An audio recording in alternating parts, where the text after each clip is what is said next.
Guys, Rakib Hussain তো recently China গেছে। China ব্লগটা অলরেডি আপনারা দেখে ফেলেছেন এবং চায়না নিয়ে আরও কিছু ব্লগ আসবে। ব্লগের বিষয়ে আপনাকে স্পেশাল কিছু সুখবর দেব আজকের ভিডিওতে। রাকিব হুসাইন ব্লগের জন্য কারা কারা অপেক্ষা করছেন তারা আজকের ভিডিওতে লাইক দিয়ে চ্যানেলটাকে সাবস্ক্রাইব করে এখনই কমেন্ট করেন, কারণ খুব শীঘ্রই আপনাকে আমরা একটা সারপ্রাইজ দিতে যাচ্ছি রাকিব হুসাইনের চায়না ব্লগ নিয়ে।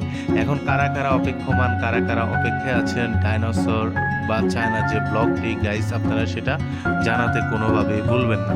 রাকিব হুসাইনের এই ব্লগটার স্পেশালিটি হচ্ছে তিনি যেহেতু চায়নায় গিয়েছেন ব্লগ করার জন্য, সেখানে অবশ্যই অনেকগুলা ব্লগ করছে। সারপ্রাইজ হইতাছে এটাই যে আমরা যারা রাকিব হুসাইন স্যারের ব্লগগুলা দেখি, অনেকগুলা ব্লগ অবশ্যই চায়না থেকে আসবে। যেহেতু একটা গতকালকে পেয়েছি, অবশ্যই আরও কয়েকটা পাবো, এটার আশায় ব্যক্ত করি। এই জন্য যারা যারা রাকিব হুসাইনের ব্লগ দেখেন তারা অবশ্যই সেখানে চোখ রাখতে পারেন, সেখানে চোখ রেখে সেটার অপেক্ষায় থাকতে পারেন। গাইস, আই হোপ আপনারা বুঝতে পেরেছেন আজকের এই এপিসোডটা। ভালো লাগলে অবশ্যই লাইক দিয়ে শেয়ার করে আমাদের সাথেই থাকবেন। তো সবাই ভালো থাকবেন, সুস্থ থাকবেন। Bye bye,